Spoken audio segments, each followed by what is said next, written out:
Hello guys, welcome back to my channel. ಇವತ್ತು ಎಲ್ಲರಿಗೂ ತುಂಬ ಇಷ್ಟ ಆಗುತ್ತೆ.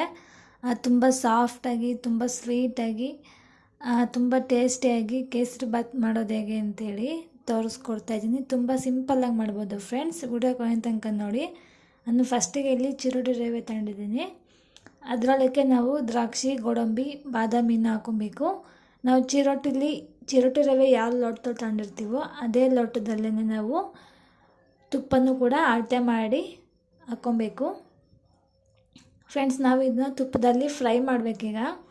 ನಾವು ಹಾಕಿರೋವಂಥ ದ್ರಾಕ್ಷಿ ಇರುತ್ತಲ್ಲ, ಆ ದ್ರಾಕ್ಷಿ ನಮಗೆ ಉಬ್ಬಿ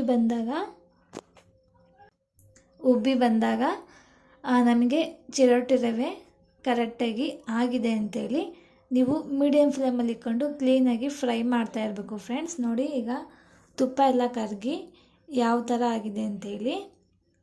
ಫ್ರೆಂಡ್ಸ್, ಕೇಸರಿ ಬಾತ್ ಮಾಡೋದು ತುಂಬ ಈಸಿ ಫ್ರೆಂಡ್ಸ್. ತುಂಬ ಸಿಂಪಲ್ಲಾಗಿ ನೀವು ಬೇಗನೆ ಮಾಡ್ಕೊಂಬಿಡ್ಬೋದು.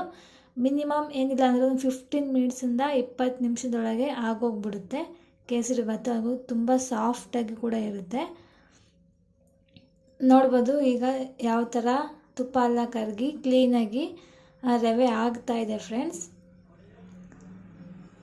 ಈಗ ನಾವು ಫುಡ್ ಕಲರ್ನ ಹಾಕೊಳ್ಳೋಣ. ಕೇಸರಿ ಬಾತಿಗೆ ನೀವು ಯಾವ ಕಲರ್ ಬೇಕಾದರೂ ಹಾಕೊಬೋದು. ಬೇಡ ಅಂದರೆ ನಾವು ಯೆಲ್ಲೋ ಕಲರ್ ಕೂಡ ಹಾಕೊಬೋದು.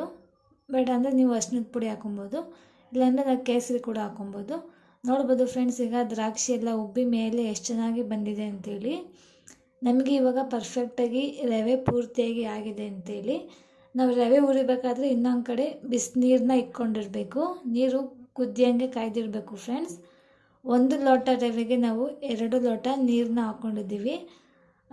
ಬಿಸಿ ನೀರನ್ನ ಹಾಕ್ಬಿಟ್ಟು ನೀವು ಫುಲ್ಲು ಮೀಡಿಯಮ್ ಫ್ಲೇಮಲ್ಲಿ ಇಟ್ಕೊಬೇಕು. ಚೆನ್ನಾಗಿ ಮಿಕ್ಸ್ ಮಾಡಿ. ನೋಡ್ಬೋದು ಎಷ್ಟು ಚೆನ್ನಾಗಿ ಇದು ಕ್ಲೀನಾಗಿ ಹೊಂದ್ಕೊಂಡಿದೆ ಅಂತ. ಇವಾಗ ನೋಡ್ಬೋದು ಫ್ರೆಂಡ್ಸ್, ತಳ ಬಿಡ್ತಾ ಇದೆ. ತಳ ಎಲ್ಲ ಬೀಗ ಕ್ಲೀನಾಗಿ ಬಿಡ್ತಾ ಇದೆ. ನಾವು ಇವಾಗ ಮಿಕ್ಸ್ ಮಾಡ್ಕೊತಾ ಇರಬೇಕು ಕ್ಲೀನಾಗಿ. ಈಗ ನೀವು ಗ್ಯಾಸ್ನ ಆಫ್ ಮಾಡಿಬಿಟ್ಟು ಸಕ್ಕರೆನ ಹಾಕ್ಕೊಬೇಕು ಫ್ರೆಂಡ್ಸ್. ನಾವು 1 ಲೋಟ ರವೆಗೆ 1 ಲೋಟ ತುಪ್ಪ, 1 ಲೋಟ ಸಕ್ಕರೆನ ಹಾಕ್ಕೊಬೇಕು. ಸಕ್ಕರೆ ಹಾಕ್ಬಿಟ್ಟು ನೀವು ಗ್ಯಾಸ್ ಆಫ್ ಮಾಡಿ ಕ್ಲೀನಾಗಿ ಮಿಕ್ಸ್ ಮಾಡಿ ಪ್ಲೇಟ್ನ ಮುಚ್ಚಬೇಕು ಫ್ರೆಂಡ್ಸ್. ಸಕ್ಕರೆ ಹಾಕಿದ್ಮೇಲೆ ನೀವು ಗ್ಯಾಸ್ ಹಚ್ಚಬಾರ್ದು. ಈಗ ಒಂದು 2 ನಿಮಿಷ ಆದಮೇಲೆ ನಾವು ಪ್ಲೇಟ್ ತೆಗೆದು ನೋಡೋಣ. ಎಲ್ಲ ಕ್ಲೀನಾಗಿ ಸಕ್ಕರೆ ಎಲ್ಲ ಕರಗಿದೆ.